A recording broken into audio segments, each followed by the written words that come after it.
तीसरे अध्याय में कर्म योग का वर्णन है। आवृतम ज्ञान मेतेन ज्ञानिनो नित्य वैरिणा काम रूपेण कौन्तेय दुष्पूरेण अन्येन च। भगवान कहते हैं, हे अर्जुन,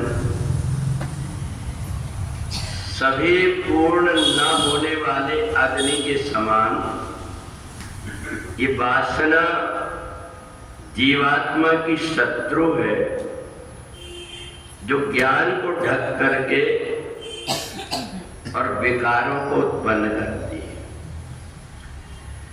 जब तक शरीर है तब तक शरीर के अंदर काम, क्रोध, लोभ, मोह और मद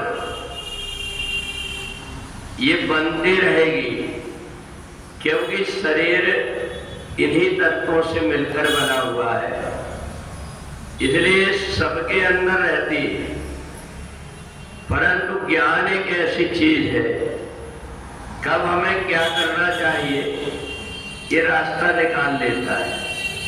मान लो व्यक्ति को यदि बहुत जोर से क्रोध आया, तो क्रोध में जब उसकी आंख लाल हो जाए, ओठ फरकने लगे, तब कोई ऐसे काम में अपने आप को लगा दे कि क्रोध के अंदर कारण जो ऊर्जा शरीर में बनी हुई है वो दूसरे तरफ काम में आ जाए। वो जमीन खोदना शुरू कर दे, 2 फीट जमीन खोद डाले, इसके बाद वो देखेगा कि उसका क्रोध शांत हो गया।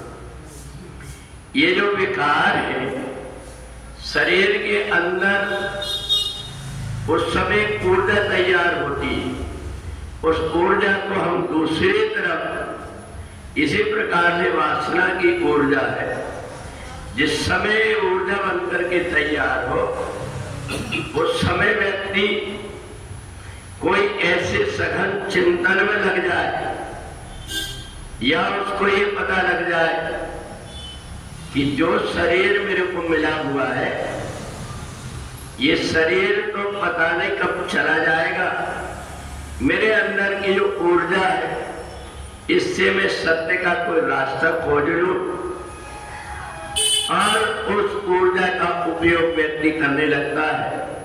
इसलिए हमारे शास्त्रों में सबसे पहला जो आश्रम को ब्रह्मचर्य आश्रम कहा गया, इसमें अपार मात्रा में जब ऊर्जा उत्पन्न होती है, और इस ऊर्जा को अगर हमने परमात्मा चिंतन में लगा दिया, तो परमात्मा चिंतन भी ऐसा होना चाहिए जिसमें व्यक्ति की रुचि हो।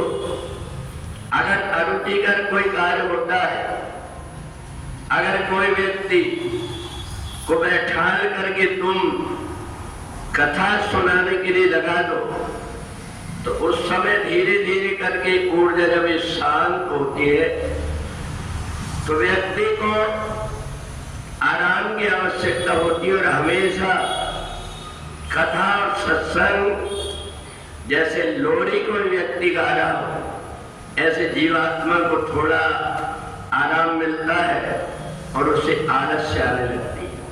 पर इसी कथा को जब कोई व्यक्ति तार्किक शब्दों में बांध देता है, अगर कोई व्यक्ति चित्रहार जैसे देख रहा हो, कोई फिल्म देख रहा हो, तो पूरी रात उसे नींद नहीं आ पाएगी, क्योंकि उसके तत्व, उनकी क्रियाएं तर्कना से बंधी हुई है।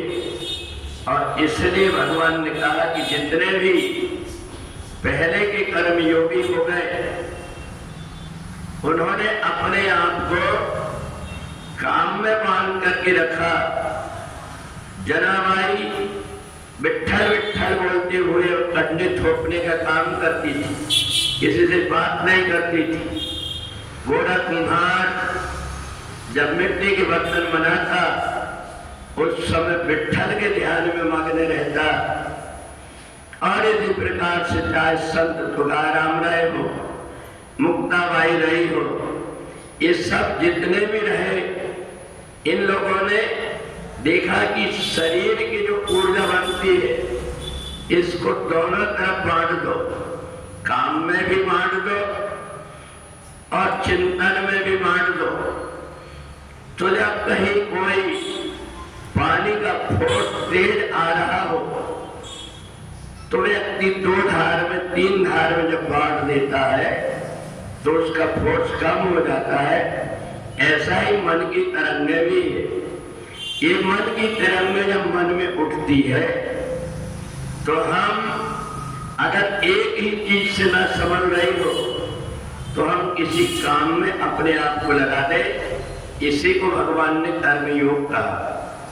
कर्म योग में व्यक्ति को जितने जल्दी सफलता मिलती ध्यान में, परमात्मा के चिंतन में, उतनी योग और समाधि में इसलिए नहीं मिल पाती क्योंकि उसमें एक ही तरफ ऊर्जा लगाना पड़ता है। और ये ऊर्जा तब लग पाती जब व्यक्ति का अभ्यास हो, उसका मन जो तीव्र गति से भागने वाला हो, उस मन को जब हम पूर्ण रूप से निर्विकार अवस्था में पहुंच के और समाधि अवस्था का जिसको ज्ञान हो गया हो, तब जाकर के ये मन बुद्धि के नियंत्रण में रह पाता है।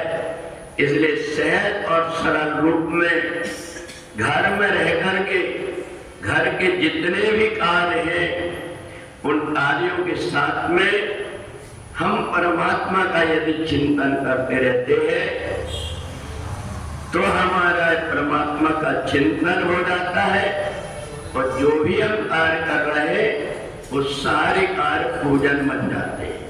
बोले वृंदावन बिहारी।